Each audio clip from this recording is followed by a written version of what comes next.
नमस्कार। आज हम कृषि और किसान कल्याण मंत्रालय की एक ताज़ा प्रेस विज्ञप्ति पर बात कर रहे हैं। ये 27 जून 2025 की है। जी।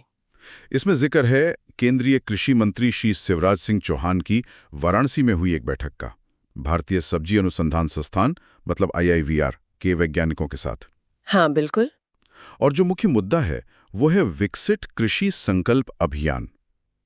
तो आइए जरा इसको समझते हैं कि ये है क्या। बिल्कुल। देखिए, विज्ञप्ति में मंत्री जी ने ये साफ किया है कि ये कोई सिर्फ रस्म अदायगी नहीं है, अच्छा। बल्कि ये वैज्ञानिकों का एक ठोस प्रयास है किसानों की स्थिति सुधारने के लिए। मतलब कोशिश ये है कि कृषि में जो साइंस है, जो रिसर्च है, वो सीधे किसानों तक पहुंचे, उनके फायदे के लिए।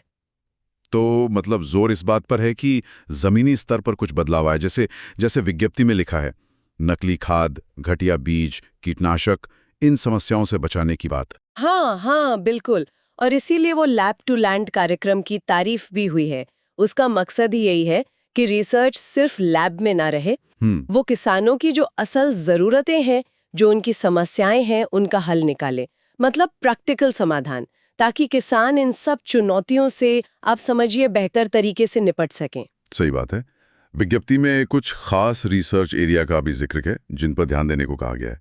जैसे एक मुझे बड़ा दिलचस्प लगा, टमाटरों की शेल्फ लाइफ बढ़ाना। हाँ, वो तो है। मतलब उन्हें ज्यादा दिन ताज़ा रखना। ये तो काफी जरूरी लगता है ना, खासकर हमारे यहाँ स्टोरेज की जो दिक्कतें हैं। ये बहुत महत्वपूर्ण है। देखिए, भारत में क्या है कि कटाई के बाद नुकसान बहुत होता है। टमाटर जैसी सब्जियां तो जल्दी खराब होती हैं, करीब 15-20% तक नुकसान हो जाता है। बाप रे, इतना ज्यादा? हाँ, तो अगर शेल्फ लाइफ बढ़ जाए तो ये बर्बादी कम होगी और सीधा असर किसान की आमदनी पर पड़ेगा। बिल्कुल। इसके अलावा ऐसी फसलें तैयार करना जिन्हें हम एक्सपोर्ट कर सकें या जिनका सूखा पाउडर बन सके, ये भी एक लक्ष्य है। इससे किसानों के लिए बाजार के, समझिए, नए रास्ते खुल सकते हैं। अच्छा, इसमें एक और बात कही गई है, जैविक और पारंपरिक खेती, उनसे जुड़े साइंटिफिक फैक्ट्स का डेटाबेस बनाने की, जी। और साथ ही जीन एडिटिंग जैसे जो मॉडर्न रिसर्च हैं, उसमें तेजी लाने की। ये दोनों चीजें एक साथ, मतलब पारंपरिक और आधुनिक। हाँ, ये एक तरह का संतुलन बनाने की कोशिश लग रही है। एक तरफ तो बिल्कुल नई तकनीक, जैसे आपने कहा जीन एडिटिंग, उसको अपनाना है, और दूसरी तरफ जो हमारा पारंपरिक ज्ञान है, जैसे जैविक खेती, उसको भी वैज्ञानिक तरीके से परखना है, आंकड़ों के आधार पर। अच्छा। शायद मकसद ये है कि दोनों के फायदे नुकसान को ठीक से समझा जाए और फिर सोच समझकर इस्तेमाल हो, ताकि खेती टिकाऊ भी रहे। सही है। मंत्री जी ने एक और बात कही है जी। कि किसान जो खुद अपने स्तर पर कुछ नया कर रहे हैं, हाँ, जो इनोवेशन कर रहे हैं, हाँ, वो भी है। उनको भी पहचाना जाए, उनको बढ़ावा दिया जाए।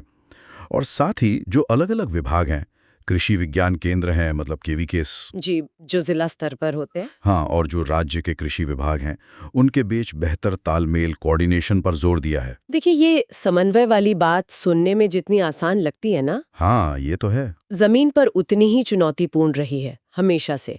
अलग अलग संस्थाएं हैं, उनके बीच जानकारी ठीक से पहुंचे, संसाधन ठीक से इस्तेमाल हों, ये बहुत जरूरी है। सही। बात सिर्फ लैब से खेत तक जानकारी ले जाने की नहीं है, बल्कि किसानों का जो अनुभव है, उनकी जो जरूरतें हैं, वो वापस लैब तक भी तो आनी चाहिए। हाँ, बिल्कुल, फीडबैक लूप जिसे कहते हैं। बिल्कुल, ताकि रिसर्च सही दिशा में हो।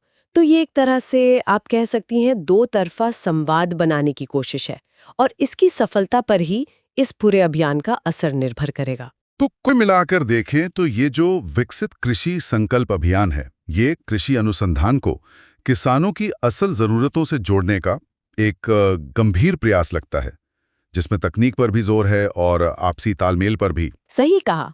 और यहीं पर एक सवाल भविष्य के लिए उठता है कि आगे चलकर भारत की खेती में ये जो एकदम नई तकनीकें हैं, जैसे जीन एडिटिंग, और जो हमारी सदियों पुरानी पारंपरिक पद्धतियां हैं, जैसे जैविक खेती, इनके बीच वो सही संतुलन कैसे बनेगा? ऐसा संतुलन जो पर्यावरण के लिए भी ठीक हो, मतलब टिकाऊ हो, और किसानों की आर्थिक समृद्धि भी सुनिश्चित करे।